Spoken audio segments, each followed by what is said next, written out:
gitu. Kalau boleh tahu dulunya seperti apa sih? Apa sih yang menjadi challenge sebagai Aditya gitu saat ini ya? Bagaimana kita bisa memaksimalkan seluruh potensi yang ada untuk memberikan servis seperti layaknya mereka melakukan event offline. Jadikanlah event ini sebuah momentum untuk kita semua belajar mengenai industri, apa sih itu industri 4.0. 1, 2, 3, 4.0. Hai Sobat Industri, halo apa kabar? Masih bersama saya Dini Franitasari dalam rangkaian acara Podcast 4.0, di mana rangkaian acara ini masih menjadi bagian dari Indonesia 4.0 Conference dan Expo 2021 yang nantinya akan diselenggarakan pada tanggal 18 sampai 20 Agustus 2021. Nah, bersama kita sudah hadir narasumber yang istimewa. Kenapa saya bilang istimewa? Karena di balik perhelatan ini ada beliau ini. Siapa dia? Beliau adalah founder dan CEO dari PT Naganaya dan juga teman lama saya. Kita sapa dulu nih pemirsa, tunggu dulu. Nah, Mas Aditya Adiguna. Ya, selamat sore Mas Adit. Sore Ibu, apa kabar? Sehat baik, ya? Sehat. Kita udah lama nih nggak ketemu karena corona ya, karena PPKM. Dan juga Sobat Industri, kita juga sudah melalui prokes ya yang ketat untuk bisa mengadakan acara ini. Mas Adit, gimana kabarnya? Tadi sehat baik ya? Baik, sehat Ibu. Ya? Sehat, alhamdulillah. Lagi sibuk ngurusin event ini ya, sampai nanti tanggal 18? Benar. Jadi nanti sekarang kita udah nyiapin beberapa persiapan lah Bu untuk yang nanti tanggal 18-19. Gitu, jadi... Kemarin pun kita udah buat press-con. Betul. Kita udah coba ngundang media, kita juga undang beberapa partisipan dari peserta pameran dan juga stakeholder lain. Alhamdulillah animonya cukup baik. Seperti biasa Mas, ketika Naganaya mengadakan acara, saya lihat animonya luar biasa. Alhamdulillah. Ini saya sedikit mau mengulik tentang Naganaya dan sosok Mas Adit sendiri gitu. Boleh. Sebagai seorang entrepreneur gitu ya. Masih belajar Bu, kita juga generasi muda juga sekarang berlomba-lomba. Kalau saya karena saya orang teknokrat gitu ya, saya lebih senang menjadi technopreneur gitu. Makanya saya belajar nih dari Mas Adit. Kali aja saya bisa mencontoh atau membuka lini bisnis yang lain gitu. Enggak ada jangan ya. Itu piring saya tuh. Oke. Baik Mas Adit. Sebenarnya Naganaya sendiri itu kalau saya lihat nih Mas, ada beberapa event yang memang dikemas oleh Naganaya gitu. Sebenarnya tiap event ini memang berbeda-beda ya kemasannya. Betul. Sudah berapa lama sih Mas dari awal berdiri sampai sekarang Naganaya itu sebenarnya? Ya, jadi kalau kita bicara mengenai Naganaya sendiri, saya harus tarik dulu nih sejarah sebelumnya nih, cerita sedikit terkait saya sendiri. Oke. Jadi kurang lebih kalau saya itu sudah di industri MICE atau event itu kurang lebih sudah di angka 8 tahun. Wow. Ya, lumayan ya. Lumayan. Ya? Tapi ya kita terus namanya di dunia event itu tidak pernah yang namanya berhenti belajar. Inovasi ya, harus terus ya. Betul. Kita juga harus terus belajar. Kita harus tahu perkembangan yang ada saat ini. Harus gampang fleksibel melihat situasi yang ada. Dan juga kebetulan banget saya pun merasa bersyukur sebetulnya. Jadi ketika saya masuk ke dunia industri event ini, saya pernah masuk bekerja di salah satu perusahaan swasta, perusahaan internasional, multinational company, dan di situ saya banyak belajar terkait dunia event ini sendiri. Jadi ketika saya masuk ke dalam perusahaan multinational company, saya bisa dapat ilmu-ilmu banyak dari sisi event, dari sisi manajemen eventnya, dari sisi manajemen corporate-nya. Jadi setelah beberapa tahun saya di situ, saya memutuskan untuk coba untuk membuka peluang sendiri. Membuka lapangan kerja tentu saja ya. Jadi saya coba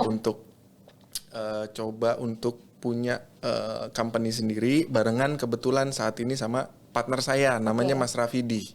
Mas Rafidi saya kenal juga tuh Mas. Kebetulan kan kita pernah event bareng kan ya. Nah, Mas Rafidi itu salah satu partner saya sebetulnya. Kita jalan berdua Sampai awalnya itu kita berdua dan ya sampai saat ini kita sudah ada beberapa event juga yang memang sudah kita handle. Dan memang kalau ditanya Naganaya itu apakah eventnya lebih kepada corporate atau swasta, perusahaan swasta kan ada tuh Bu yang namanya activation dan lain-lain. Sebetulnya kita dari awal itu merencanakan kita tidak lari ke sana. Kita fokus ke dalam sektor-sektor event-event pemerintahan, kementerian maupun lembaga. Tapi kita melihat bahwa situasi pandemi COVID ini tidak bisa kita terus dengan idealisme kita. Jadi memang berinovasi ke sana gitu ya. Betul. Jadi kita harus tetap ibaratnya tidak boleh idealis, tidak boleh pragmatis gitu ya, memandang dengan satu gini. Pokoknya ini tetap harus seperti ini karena saya lihat bahwa situasi COVID ini kita yang pertama kita belum pernah ngalamin. Ya, betul. Kedua, kita tidak boleh kaku akan hidup kita sendiri. Kita harus pandai-pandai melihat peluang yang ada. Kalau fleksibel lah ya. Fleksibel. Ibaratnya kayak apa ya? Lincah lah gitu kayak ular lah kalau kita lihat misalkan. Jangan ular Mas. Ular terlalu negatif banget gitu. Kayak karet lah kalau bola itu dilempar ke sana kita bisa betul. Inilah. Nah, saya melihat itu. Jadi makanya ketika pandemi datang saya coba untuk berdiskusi juga dengan Mas Raffi bahwa kita itu harus berinovasi. Kita nggak bisa terus menyerah ketika pandemi ini datang. Kita tidak bisa terus kekeh dengan idealisme kita sendiri. Kita harus ngerjain event-event yang memang harus offline ataupun harus dengan kementerian ataupun harus saklek gitu, enggak. Jadi kita harus membuka peluang-peluang baru. Oleh sebab itu mulai dari tahun lalu kita coba untuk berinovasi dan juga menggrab market-market yang ada. Jadi oleh sebab itu during pandemi kita juga cukup bersyukur melihat bahwa kondisi dari Naganaya sendiri adalah bukan sebuah perusahaan yang besar. Saya bisa nyatakan itu. Jadi bisa dikatakan kita itu masih dalam kondisi berkembang lah, perusahaan berkembang, bukan yang sudah established. Nah, keuntungan mempunyai perusahaan yang masih berkembang yaitu adalah kita mudah untuk beradaptasi. Kita mudah untuk ngambil keputusan. Berbeda dengan perusahaan-perusahaan besar, multinational company ataupun yang mempunyai resource yang sangat banyak gitu ya. Resource banyak, manpower banyak, itu menjadi beban. Ibarat kata gini Bu Dini, kalau kita lihat gajah lah, gajah itu hewan yang besar. Betul. Nah, tapi dia larinya nggak lincah. Dibandingin kucing yang kecil, dia bisa lompat-lompat, dia bisa lari kencang. Jadi itulah keuntungan kita. Didorong dengan kondisi di mana kita punya tim yang masih muda-muda. Ya betul, jadi, saya lihat lah ya, tim Naganaya sangat energik sekali, milenial lah ya. Jadi kita nggak mau ibaratnya orang ngelihat gitu ya, wah Naganaya anak-anak muda semua isinya. Ya memang betul, kami anak-anak muda, tapi keuntungan mempunyai anak-anak muda adalah keuntungan ibaratnya mempunyai tim yang memang diisi oleh anak-anak muda, kreativitasnya masih fresh. Betul. Jadi di situ yang kita mau angkat. Jangan sampai kekurangan itu menjadi masalah buat kita. Betul. Jadikanlah kekurangan itu jadi sebuah keuntungan buat kita. Betul. Oleh sebab itu dari mulai tahun 2020 ketika pandemi datang, kita coba terus berinovasi, kita buat event-event online. Betul.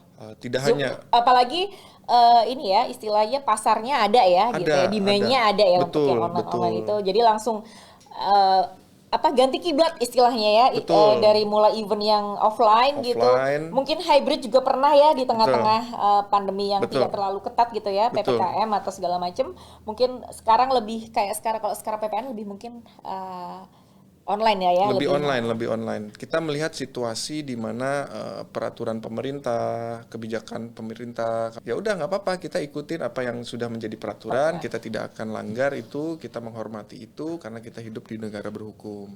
Nah, setelah itu dimulailah pada tahun 2020 kita berinovasi. Kita mulai dari webinar kecil. Nah, sampai ketika kita ngedevelop sebuah sistem namanya, kita ngedevelop sebuah event, di mana event itu menggunakan platform virtual expo. Betul. Nah, itu kita sudah lakukan sebetulnya dari 2020 dan hasilnya syukur alhamdulillah sangat-sangat baik. Waktu itu kita juga pernah bareng di acara BPPT, Artificial Intelligence Summit itu. Jadi ya saya juga sebetulnya kalau ditanya kok Naganaya kok eventnya IT semua sih? Jujur Bu, itu tidak pernah kita rencanakan. Tidak ada jadi mengalir begitu aja ya, let it flow lah ya, gitu. Yang datang rezekinya itu, kenapa enggak gitu ya? Itu yang bisa buat rice cooker kita nyala terus.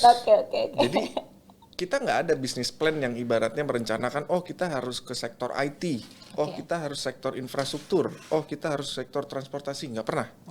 Tapi saya perhatikan gitu ya, dari tahun mulai Naganaya ada sampai saat ini kok kita kebanyakan eventnya banyak kan IT atau pendidikan lah minimal ya, sama edukasi. Solusi, gitu. Oh ya sudah, kalau memang itu rezeki kita memang jalannya di sini ya kita kuatkan di situ, jadilah sebuah kekuatan di situ kan. Nah, oleh sebab itu sudah banyak beberapa event-event IT maupun solusi yang memang setelah kita kerjakan. Nah, saat ini yang kita kerjakan yaitu Indonesia 4.0 Conference and Expo 2021. Kebetulan barengan sama Kementerian Perindustrian. Ya, digandeng Kementerian Perindustrian, dan juga banyak juga perusahaan di luar juga kan yang berkolaborasi di dalam kolaborasi yang kita sering sebut lah, mungkin Pentahelix, Quarthelix ya. Betul. Negaranya kalau boleh tahu berapa tahun Mas? 2018. Oke, berarti ya sekitar 3 tahun lah ya. 3 tahun jalan keempat lah ya. Kalau boleh tahu Mas Adit, background-nya dulu apa ya kuliahnya ya? Kok maksudnya gini, kalau saya berbicara tentang melit sesuatu ya, melit resource gitu ya, apalagi iya, Budi ini kan orang pendidikan banget. Ya, maksudnya saya tahu lah mengorganize sesuatu tuh tidak gampang gitu ya, apalagi kalau kita tidak tahu ilmunya gitu. Kalau boleh tahu sedikit bercerita sama sobat industri di sini, dulunya seperti apa sih? Apakah memang mengambil kuliah di mata kuliah untuk yang khusus event, untuk event gitu, atau malah enggak gitu. Jadi ini buat kita semua generasi milenial juga biar terbuka juga bahwa memang rezeki itu ya kita tidak harus sesuatu hal yang memang dipaksakan gitu kalau memang tidak suka di situ. Silakan Mas. Jadi background saya itu, saya besar itu bisa dibilang hampir setengah dari umur saya itu di Malaysia. Saya sekolah di sana. Bahasa Melayunya lancar dong gitu? Sikit-sikit. Sikit-sikit. Oke. Ini saya yang baru tahu loh, walaupun kita teman lama saya baru tahu loh. Ini saya buka. Oke, berarti separuh hidup di sana ya. Separuh dari umur saya itu saya besar di Malaysia.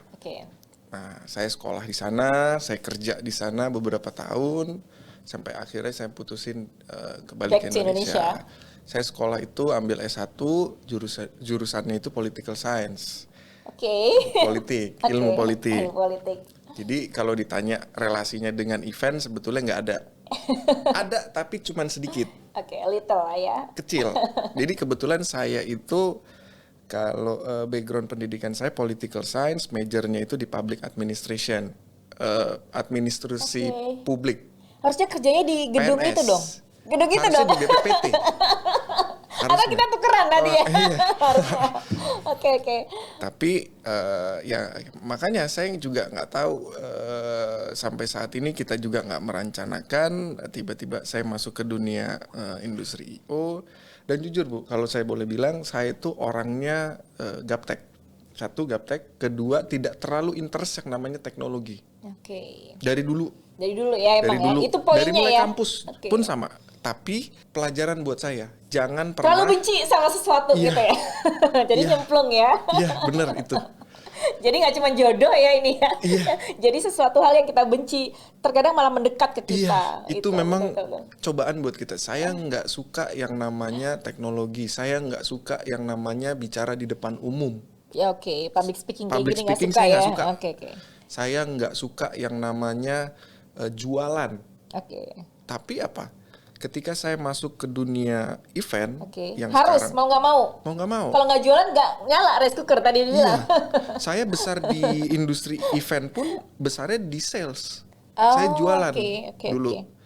Sampai akhirnya saya melihat bahwa dunia sales ini adalah dunia kalau lo mau sukses, salah satunya lo tuh kalau bisa ambil jalan di dunia sales. Karena kenapa? Di dunia sales itu everything you want atau everything yang memang required ilmu-ilmu semua ada di situ.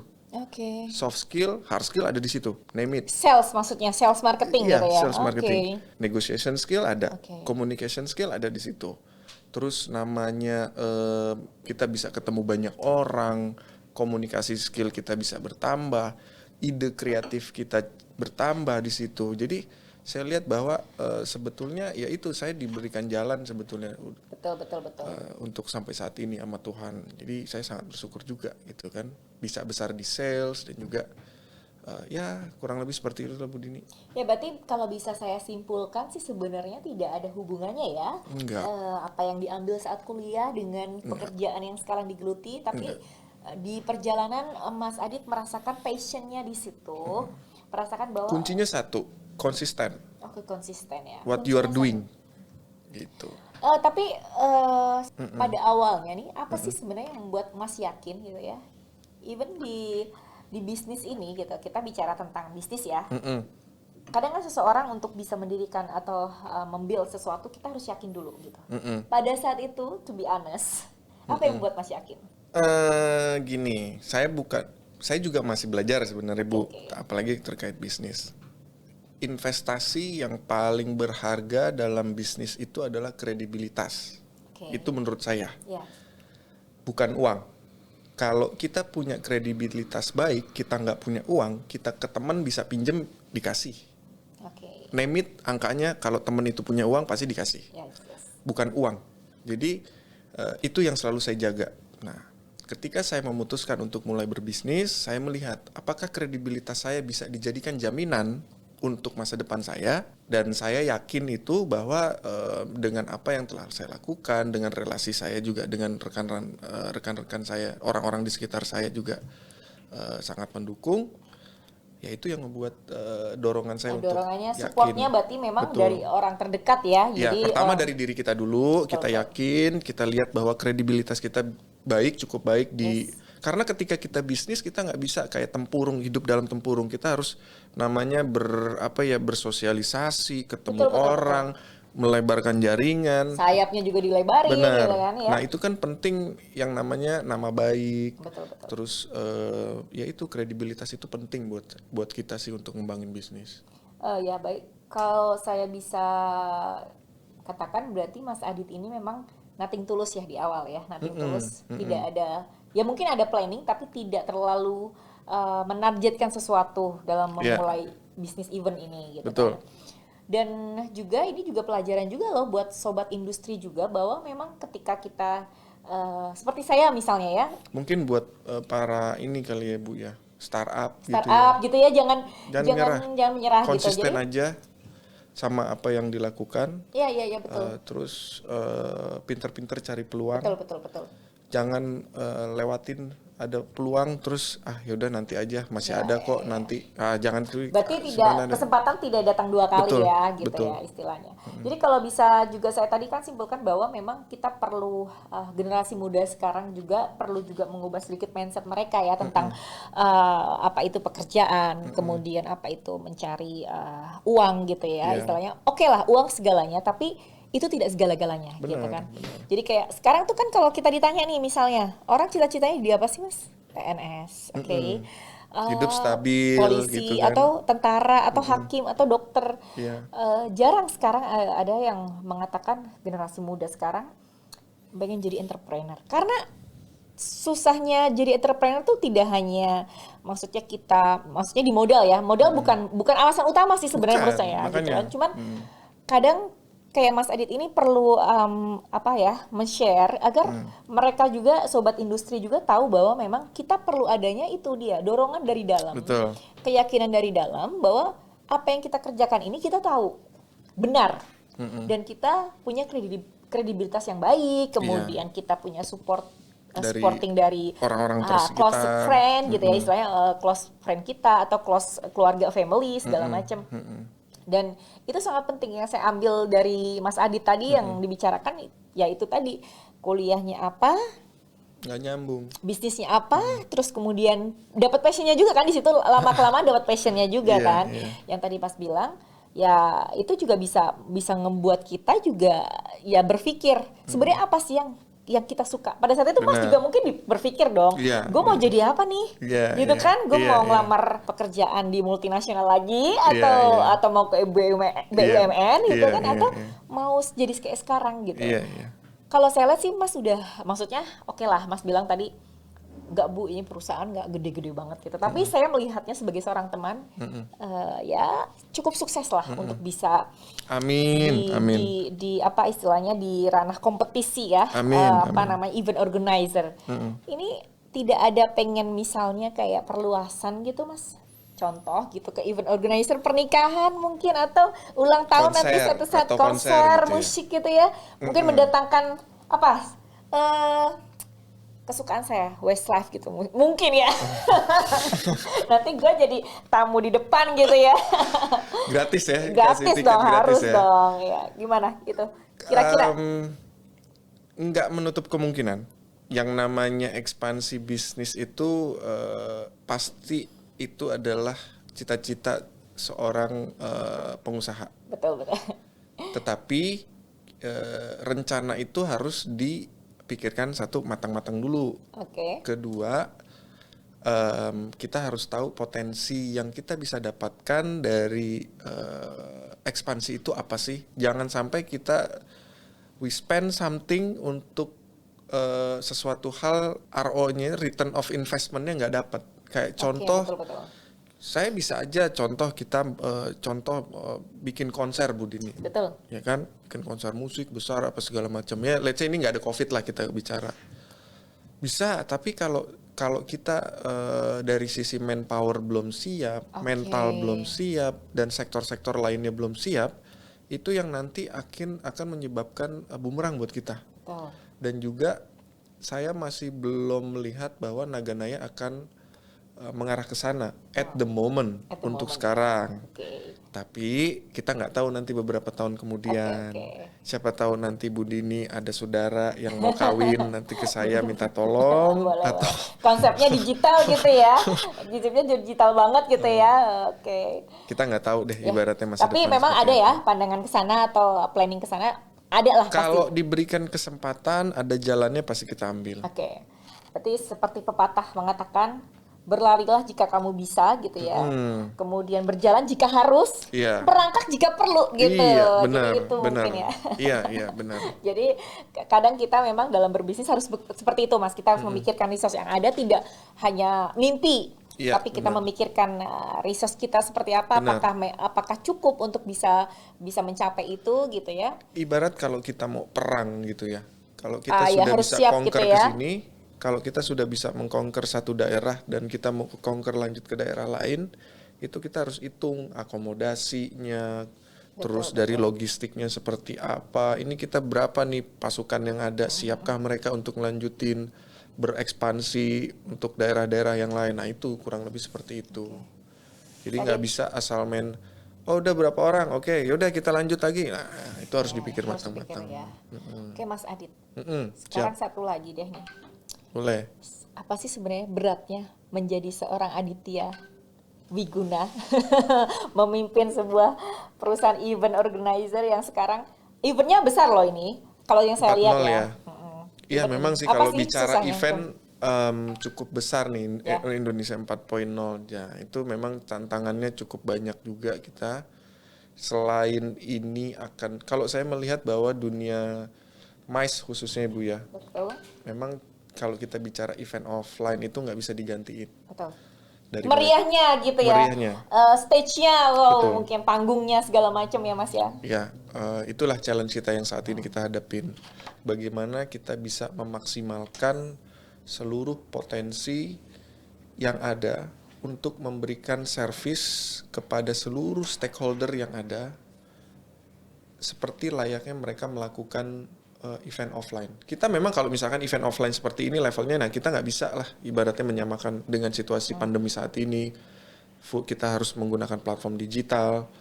Tapi paling tidak kita sudah melakukan semaksimal mungkin yang kita bisa lakukan, sekreatif mungkin yang kita bisa untuk kesuksesan acara ini. Oke.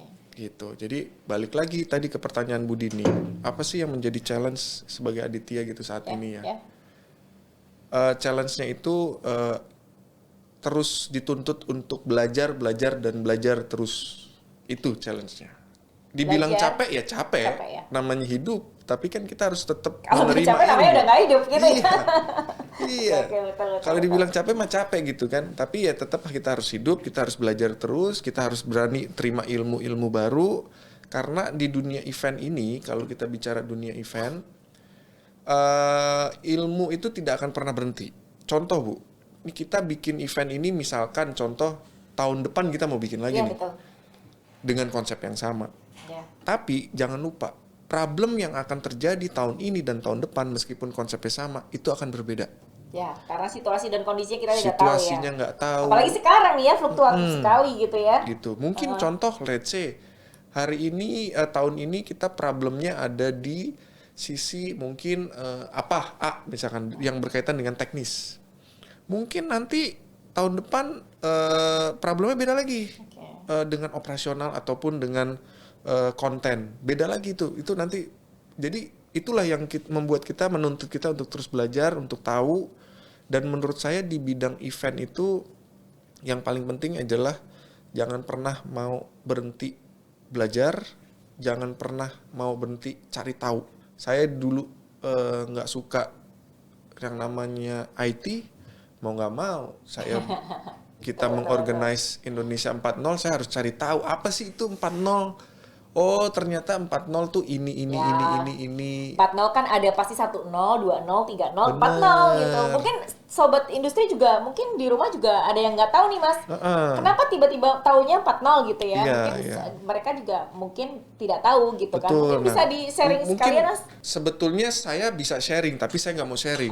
Biarkan mereka belajar gitu ya. Iya, karena inilah gunanya event ini. Untuk memberikan edukasi kepada masyarakat. Supaya tahu apa sih itu 1.0, 2.0, 3.0, 4.0. Jadi ketika mereka datang, mereka tahu. Udah mereka paham, baru tahu. Di Indonesia itu sudah sejauh mana sih? Betul. Apakah teknologi 4.0 hanya sebuah jargon, tidak bisa diimplementasikan? Nah, itu kan jadi tanda-tanya. Padahal sepengetahuan kami, sudah banyak industri, sektor yang sudah mengimplementasikan teknologi 4.0. Jadi itulah yang memang kita mau menyediakan ke masyarakat luas bahwa teknologi 4.0 adalah satu, sangat bermanfaat untuk kehidupan sehari-hari, apapun itu. Kedua, teknologi 4.0 itu possible untuk diimplementasi. Ya, mungkin. Karena kan memang kan kolaborasi antara machine learning, kemudian kecerdasan buatan, kemudian IoT.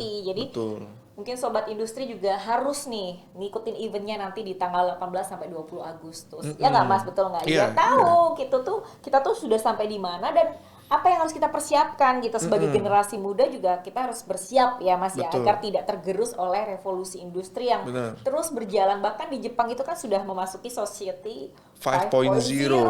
Nah itu dia. Itu banyak orang yang menganggap nanti akan ada dong industri 5.0 gitu ya Bu. Nah itu sebetulnya nggak ada.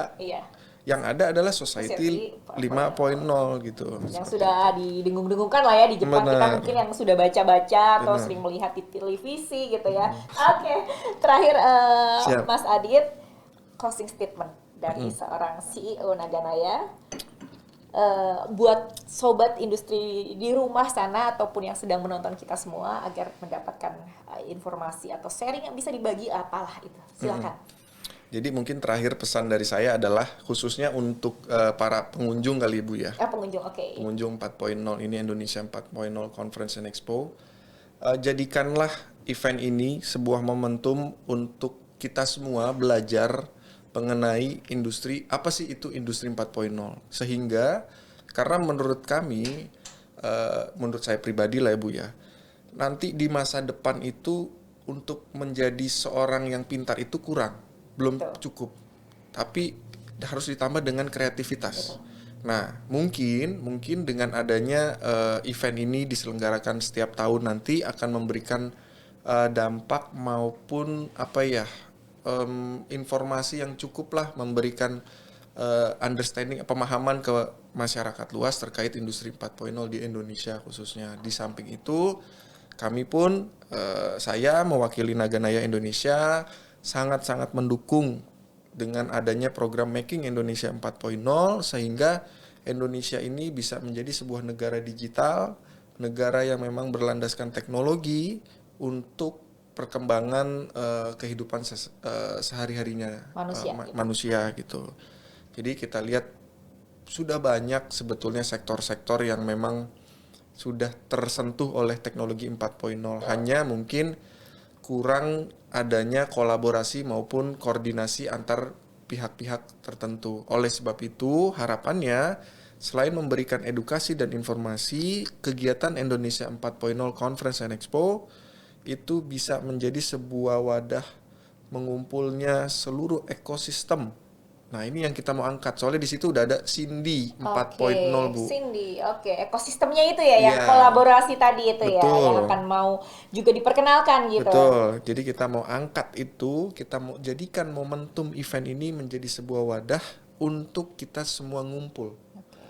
Pentahelix tadi, dari pemerintah, dari akademisi, industri, dari pelaku penyedia teknologi, asosiasi dan lain-lainnya, Bu.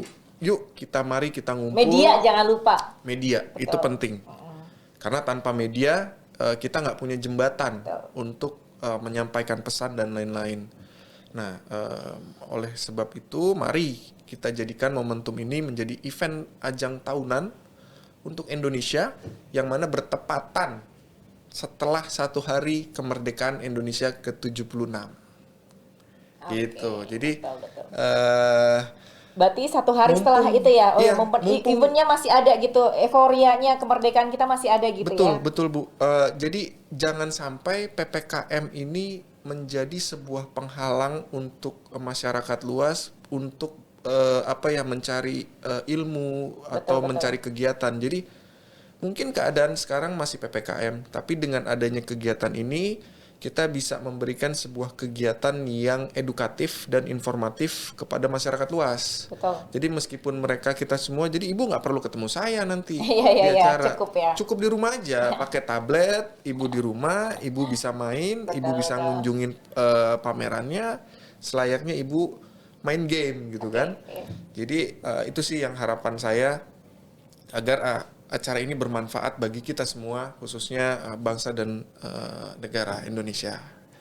Gitu. Jadi gitulah Sobat Industri, tadi sudah ada pesan dan kesan dari Mas Aditya Adiguna. Jadi kalau bisa saya simpulkan adalah kita sebagai generasi muda harus bersiap untuk menghadapi industri revolusi 4.0 ini. Karena apa?